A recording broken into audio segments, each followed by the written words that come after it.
Hello and welcome back to my channel. Today we'll be reviewing tips for replacing the evaporation purge valve on this 2014 Toyota Corolla.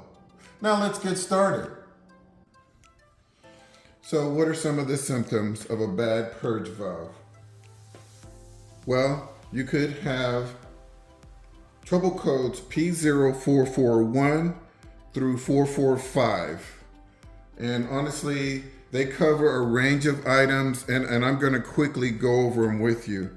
But in addition to those codes, you could have a check engine light, a rough idle, poor engine performance, rough starting after a fill-up, rich mixture, and poor gas mileage. So if you get any of those codes, here's some of the things you should check.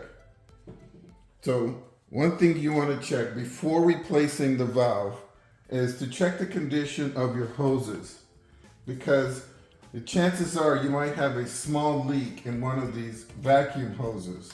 I recently worked on my Lexus and I had a crack actually underneath this section right here. I wrapped the hose in black tape, vinyl tape, fixed the problem. I did not have to replace the valve.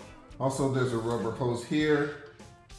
Check each of these connections and the conditions of those hoses first before replacing the valve. Another thing that could trigger the P code is if you have a bad gas cap. If your vehicle is really old, 10, 15, 20 years old, you've never replaced the gas cap, chances are you have a faulty gas cap. Once you've eliminated cracked hoses and faulty gas cap, then I would come back here and see if this is actually the problem. And so if you do find out that this is the problem, here is the valve itself, and I'm going to show you how to replace it. So in order to replace it, our supply list includes a new valve. You're going to need a Phillips screwdriver or cross-tip screwdriver and a pair of pliers. And so I'm going to start off right here by pointing to the back of the valve right here and this bracket. There is a very short Phillips screw that attaches the back of the valve back here. Okay, use your cross-tip screwdriver and loosen it up. And I'm going to be honest with you, it's a very short screw and it's on very tight. I believe it has a lock washer. So you're going to loosen it. You're going to struggle a little bit loosening it up. But I'm going to tell you, it's very short, so don't drop it. You see that? Look how short that is. Very easy to drop. So you're going to remove that first. That's your pro tip. Then you're going to come over here, loosen up this clamp, just slide it down the hose. And then you're going to disconnect this electrical connector.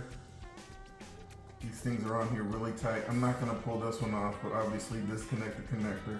Once you do that, I'm pushing up and towards the vehicle, and there you go. So you have a bad valve, throw it away. It's showing you all the things disconnected there. Throw it away, install the new valve, reconnect the electrical connector, connect that hose on right there. Now you're going to take your screw very carefully without dropping it, hopefully. I like to push it through the hole first. That's your pro tip. And then you're going to put lots of pressure on the screw and kind of manipulate the valve instead of manipulating the screw. And there you go, you got it. Tighten down the screw. Just takes a couple of turns. It's got a lock washer. Now we're going to put this clamp back in place. And I like to put the clamp, I see where the previous pressure marks are, and I try my best to put it in that exact same location. And that's what I did. And with that, we've completed the basically a little troubleshooting and the replacement associated with the evaporative purge valve. I hope hope you guys found my tips to be helpful.